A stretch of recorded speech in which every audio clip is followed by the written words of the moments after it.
क्या Hemant Katare BJP join करेंगे, क्या वो ऐसा करेंगे? भाई क्या हेमंत कटारे क्या करेंगे, हेमंत कटारे को बताने दो। ऐसा मत सोचिएगा कि पद नहीं है तो मैं लड़ नहीं सकता, और पद है तो मैं बहुत बड़ी लड़ाई लड़ लूंगा। मेरे अंदर यदि योग्यता होगी लड़ाई लड़ने और मापता होगी तो मैं लड़ाई लड़ लूंगा, नहीं तो पदों से कोई लड़ाई नहीं लड़ी जाती।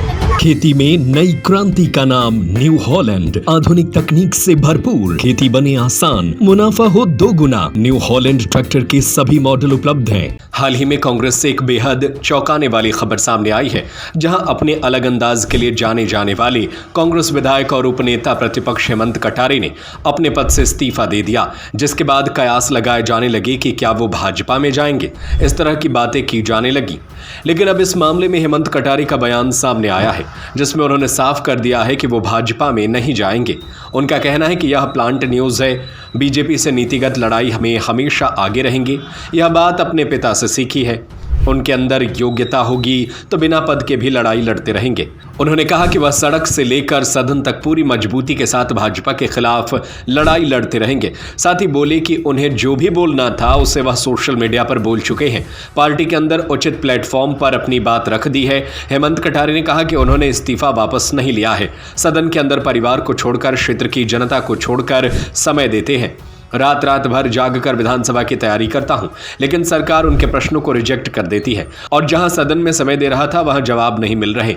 नेता प्रतिपक्ष उमंग सिंघारे से नाराजगी वाले सवाल पर कटारे का कहना है कि उनसे उनकी कोई नाराजगी नहीं है, नेता प्रतिपक्ष से ज्यादा वो मेरे बड़े भाई हैं। बातचीत करते हुए हेमंत कटारे ने कहा कि वह कांग्रेस पार्टी के ऋणी हैं, उनकी नियुक्ति एआईसीसी ने की है, उन्हें ही उन्होंने इस्तीफा दिया है, वही तय करेंगे कि आगे उनकी क्या भूमिका होगी। कि मैं जो न्यूज सुन रहा था वो मुझे ऐसा लग रहा था कि कुछ गलत दिशा में जा रही है। हो सकता है कुछ जगह पे कहीं से प्लांट भी हुए हो, प्रश्न मैं नहीं कहता, लेकिन जो न्यूज मैं सुन रहा था वो इस बात की थी कि क्या हेमंत कटारे बीजेपी ज्वाइन करेंगे, क्या वो ऐसा करेंगे। भाई क्या हेमंत कटारे क्या करेंगे, हेमंत कटारे को बताने दो। यदि आप लोग तय कर लेंगे तो फिर मैं क्या करूंगा? फिर आप एक जना हो यहीं से मेरे आप भाषण देते। अभी मेरा प्रश्न पूरी बात पूरी नहीं हुई है, गंभीर सवाल आपका मैं सुन लूंगा, उत्तर भी दूंगा।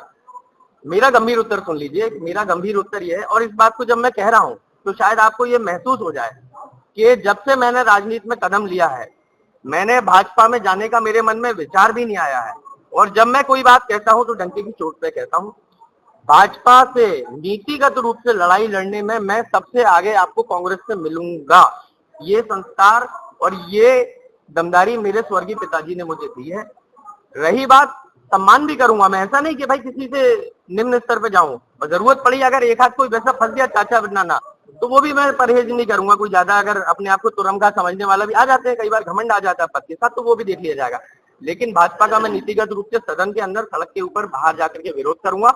मेरी पार्टी मेरे महासमान, उनके साथ रहूंगा। अब आपका गंभीर सवाल, देखिए हमारे संगठन मंत्री जी जिम्मेदार पद पे हैं, उसको लिख के भी दे चुके हैं, तो ये तो कहना गलत है कि पार्टी ने इस बात का कॉग्निशन नहीं लिया है। पार्टी ने भी इस बात को स्वीकार किया है कि, और मैंने भी इस बात को माना है। मैंने जो भी अपनी बात कहनी थी वो कही है, पार्टी के अंदर उचित प्लेटफॉर्म पे कही है। आदरणीय हमारे जो नेशनल प्रेसिडेंट है मल्लिकार्जुन खड़गे जी को मैंने विस्तृत रूप से अपनी बात, अपने कारण बता दिए हैं, और मैंने ये बात सही है। अगर यदि कोई इस बात की पुनः पुष्टि करना चाहता है, जी हाँ, मैंने अपनी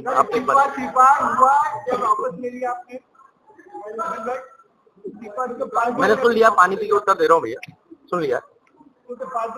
मैं आगे बढ़ के पीछे नहीं हटता हूँ, मैंने इस्तीफा वापस नहीं लिया है।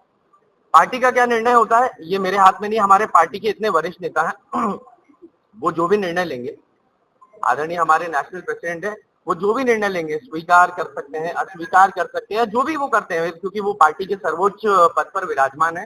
वो जो भी निर्णय लेंगे, देखिए पार्टी मेरे लिए सर्वप्रथम है, पार्टी मां समान है।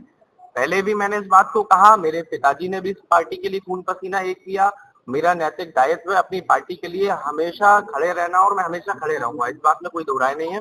और मैंने उचित प्लेटफॉर्म पे अपनी बात पहुंचा दी है। कारण क्या है आपके इस्तीफा देने का? विधानसभा का सत्र चल रहा है, सत्र चलते समय आपने अचानक से हो गई। जी, दो सवाल आए। जी, क्या पूछा आपने? मैं आप दोनों का उत्तर एक ही में दे दूंगा। जी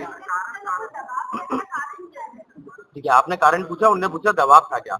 मैं पहले एक चीज स्पष्ट कर देना चाहता हूँ, मैं दबाव में काम करता ही नहीं कभी। मतलब ऐसा मुझे नहीं लगता कि ऐसा कोई भी व्यक्ति, ऐसा कोई भी दल या ऐसा कोई भी डिपार्टमेंट या कोई भी कह लें जिसके मैं दबाव में आऊं या भविष्य में भी आ सकता हूं, तो दबाव का तो प्रश्न उत्पन्न होता नहीं है। रही बात कारण की, तो जितना मैं आपको संक्षिप्त में बता चुका हूं, कारण वही है।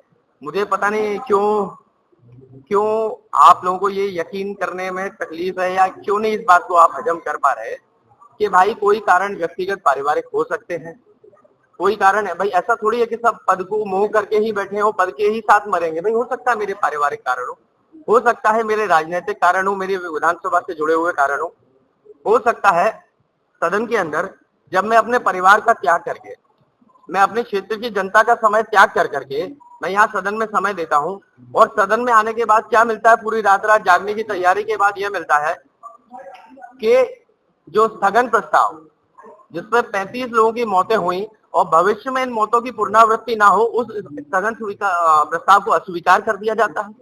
तो क्या मैं इसके लिए रात जाग के तैयारी करता हूँ सदन के अंदर उपनेता बनके कि भाई मैं यहाँ आऊंगा और यहाँ पर पहले बहस होगी कि स्वीकार करे कि नहीं करे, और सरकार के कहने से सदन चलेगा और अस्वीकार हो जाएगा। मैंने प्रश्न पूछा, 2 उदाहरण देता हूँ। मैंने प्रश्न पूछा कि जो बात मुख्यमंत्री जी ने चीफ सेक्रेटरी से कही और बाद में चीफ सेक्रेटरी ने इस बात को कहा कि कोई भी कलेक्टर बिना पैसे लिए काम नहीं करता, इस संबंध में मैंने प्रश्न पूछा। और इस पे एक ईमानदार मंत्री है करण सिंह वर्मा जी ने भी ये बात कही कि हाँ थोड़ा बहुत लेन देन तो चलता है। देखिए कितनी ईमानदारी से उन्होंने कितनी जिम्मेदारी की बात कह दी, जिम्मेदारी के बात पे। तो जब मैंने प्रश्न पूछा, उस प्रश्न को रिजेक्ट कर दिया गया। भाई मेरा प्रश्न गलत था क्या? मैंने मुरैना में एक प्रश्न पूछा, वहां पे जो कैलारस शुगर मिल है उसको लेकर के, तो बोल के रिजेक्ट कर दिया कि इसमें शब्द ज्यादा है। भाई अभी कोई दूसरी या तीसरी कक्षा में थोड़ी पढ़ रहा हूं मैं, अगर 4 शब्द ज्यादा लिख गए तो क्या मेरा संवैधानिक मूलभूत अधिकार प्रश्न पूछने का जनहित में क्या समाप्त कर दिया जाएगा 4 शब्द ज्यादा लिखने से? तो मैं तैयारी करता हूं, मैं अपने परिवार अपने क्षेत्र का समय काट करके यहाँ पे दे रहा हूँ, जो कि मुझे लगता है क्योंकि आज मैं सदन का सदस्य हूँ तो मेरे क्षेत्र की जनता ने वोट दिए तभी तो मैं यहाँ पे हूँ।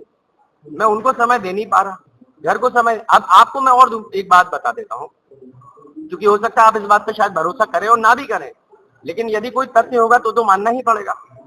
मैं आपको आज से 7 दिन पूर्व के रिजर्वेशन दे सकता हूं कि मेरा 3:15 की शताब्दी से रिजर्वेशन था। मुझे मेरे पूरे परिवार का रिजर्वेशन था, मुझे बाहर जाना था, समय बिताना था, मेरी वाइफ के साथ भी था, मेरे मामा के लड़के की शादी थी। भाई ये गलत थोड़ी हो सकते, उसके टिकट्स हैं, शादी का कार्ड होगा, हमारे आगे के रिजर्वेशन होंगे, होटल के रिजर्वेशन होंगे। तो मैं परिवार को भी समय नहीं दे पाया, मैं अपने पत्रकार भाइयों को भी समय नहीं दे पाया 2 दिन से, मैं क्षेत्र की जनता को भी नहीं दे पाया, और सदन के अंदर जहां पे मैं समय दे रहा था वहां पे किसी उस विषय पे चर्चा ही नहीं हुई जिन विषयों के कारण मैं यहाँ समय दे रहा हूँ। तो मुझे ऐसा लगा कि भाई हर चीज कुछ भी सही प्लेस नहीं है, तो मैंने उचित समझा कि मैं बेहतर है कि एक जगह का तो पूर्ण हो जाऊं, तो मैंने उस निर्णय को लिया। बड़े भाई हैं, नेता प्रतिपक्ष जो है वो नेता प्रतिपक्ष निश्चित ही है, सदन के नेता हैं, हमारे पार्टी के भी नेता हैं, लेकिन मैं उनको नेता प्रतिपक्ष रूप से ज्यादा मैं उनको बड़े भाई के रूप में मानता हूं और मेरा उनसे आत्मीय लगाव था, है, रहेगा। यदि ये बात कोई कयास लगा रहा है कि मेरी उनसे नाराजगी है, ठीक, भाइयों में कभी बात भी है तो हम लोग बैठते हैं, रोज बात होती है हमारी, ऐसा निकल भी हुई, परसों भी हुई, रोज सदन में बाहर होती है। लेकिन इस चीज को जो मैंने बात कही है अपनी पार्टी प्लेटफॉर्म पे, उसको नेता प्रतिपक्ष जी से जोड़ के देखा जाएगा तो 1000% गलत है।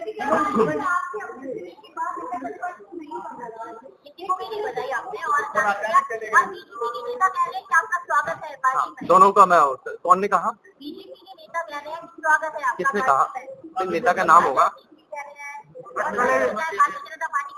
ठीक है, मैं सबकी बात का जवाब दे। रामेश्वर शर्मा जी ने कहा कि लाल परेड के ग्राउंड की तरह खुला हुआ मैदान है, और उसके तुरंत बाद कह दिया वैकेंसी नहीं है। तो मेरे को लगता है रामेश्वर शर्मा जी पहले अपने अंदर पहले आवाज करें कि उनकी लाइन क्या कह रहे हैं। वो कह रहे हैं कि है और नहीं है, तो मुझे लगता है कि उनको शब्दों का चयन नहीं आता है, बड़े भाई हैं, लेकिन उनको शब्दों का, दोनों चीजें एक ही लाइन में कह रहे हैं भी और नहीं भी। दूसरी बात, वैकेंसी का प्रश्न तब उत्पन्न होता है जब किसी ने वहां पे आवेदन किया हो, तो वैकेंसी है कि नहीं है प्रश्न आता है। भाई मैंने तुम्हारे दरबारी आवेदन किया नहीं, हमारे पास बहुत वैकेंसी है, अगर किसी को आना हो, रामेश्वर भाई योग्य है, उनको मंत्री भी नहीं मना रहे हैं, इतने समय से बेचारे अंदर कुंठा में है, पीड़ा में है। यहाँ मंत्री अभी तो नहीं बना सकते, 28 में जरूर बना सकते हैं, लेकिन यहाँ आ जाएंगे तो अभी आपका नंबर सीनियोरिटी में लग जाएगा। रही बात अन्य बीजेपी नेताओं की, एक प्रश्न ये भी बहुत चला था भगवान दास सबनानी जी वाली बात चली थी। भगवान दास सबनानी जी से मेरी कैंटीन में बात हुई थी 2 बजे, चाय पीने की बात हुई थी। मैंने कहा था भाई साहब चलो चाय पियेंगे साथ में, हम दोनों की हंसी मजाक चलता रहता है। बाहर निकले, इत्तेफाक से वो भी जा रहे थे, मैं भी जा रहा था। उस समय हमारे एक पत्रकार महोदय भी वहीं थे, जिन्होंने उस बात को क्या कोट किया, कैसे कोट किया, मैं आपको उसकी वास्तविकता बता रहा हूँ। तो अंदर जो चाय की बात हुई, बाहर हम दोनों इत्तेफाक से एक साथ में बाहर आए, तो मैंने उनसे बोला भाई साहब चाय, तो बोले मेरी गाड़ी आ गई, मैं जा रहा हूँ। पहले मैंने बोला मेरे साथ चलो, तो बोलते मेरी गाड़ी आ गई, मैं जा रहा हूँ। तो मैंने बोला तो मुझे ले चलो। तो वो जो बात थी वो चाय के संदर्भ में थी। आपने बहुत भारी भरकम कयास लगा दिए, लेकिन अगर चाय हम भाजपा वालों के साथ नहीं पियेंगे या वो हमारे साथ नहीं पियेंगे तो कैसे आपस में वाद संवाद होगा, कैसे लोकतांत्रिक व्यवस्थाएं बनी रहेंगी? ये तो एक स्वच्छ परंपरा है ना।